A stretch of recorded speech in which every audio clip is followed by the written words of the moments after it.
ফেরেশতা, আল্লাহর প্রেরিত ফেরেশতা মৃত মানুষের কাছে জিজ্ঞাসা করছে তোমার সৃষ্টিকর্তাকে? সে বলছে শেখ মুজিব।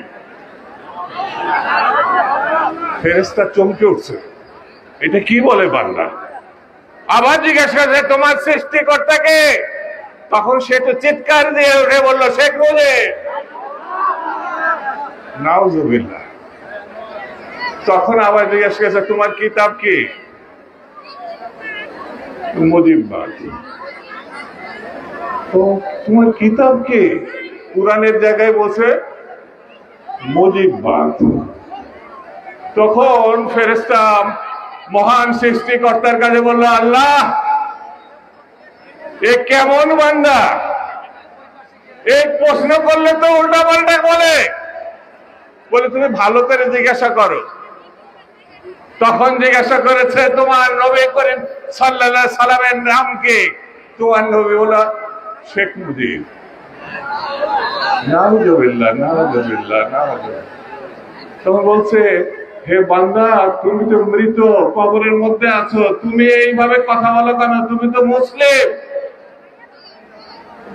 আমরা তো আল্লাহর ফেরেশতা। বলে আগে বলবেন না, আমি তো আপনার রক্ষী বাহিনী মনে করছি, আমি তো আপনার রক্ষী বাহিনী মনে করছি। আমার সৃষ্টিকর্তা তখন মৃত ব্যক্তি বলছে মহান আল্লাহ তাআলা, আমার নবী হযরত মুহাম্মদ সাল্লাল্লাহু আলাইহি সাল্লাম, আমার কিতাব আল কোরআন এইরকম ভাবে শেখ মুজিব মানুষের উপর অত্যাচার করেছিল যে তার সৃষ্টিকর্তার নাম বলিয়ে ফেলেছিল। কবরে গিয়েও সে ভয় পেত। এই শেখ মুজিবুর রহমান দুর্ভিক্ষ সৃষ্টি করে বাংলাদেশের লক্ষ লক্ষ মানুষকে যখন মৃত্যুর দিকে ঠেলে দিয়েছিল, যখন মানুষ বাঁচার জন্য ঘরে ঘরে একটু ফ্যান যাচ্ছে, তো তখন শেখ মুজিব তার দুই ছেলেকে রাজ মুকুট পরিয়ে 32 নম্বর ধানমন্ডিতে বিয়ে দিয়েছে। খেয়াল আছে? খেয়াল আছে? সব ভুলে গেছে। তার কন্যা শেখ হাসিনা, সেই কন্যা আমাদের সালাম ভাইকে এক নাগাড়ে কত বছর, কত বছর, কত বছর। আমার একবার মনে হয়েছিল জেলখানার ভিতরে, আল্লাহ যদি আমাদের সৃষ্টিকর্তা হয়, একদিন এই মানুষটা আব্দুস সালাম পিন্টু অবশ্যই জেল থেকে বেরিয়ে আসবে, এবং তিনি বেরিয়ে এসেছেন। আজকে আমি তার পাশে বসে বসে ভাবছিলাম, ন্যায় এবং সত্য বিএনপির সঙ্গে হাত ধরাধরি করে চলে।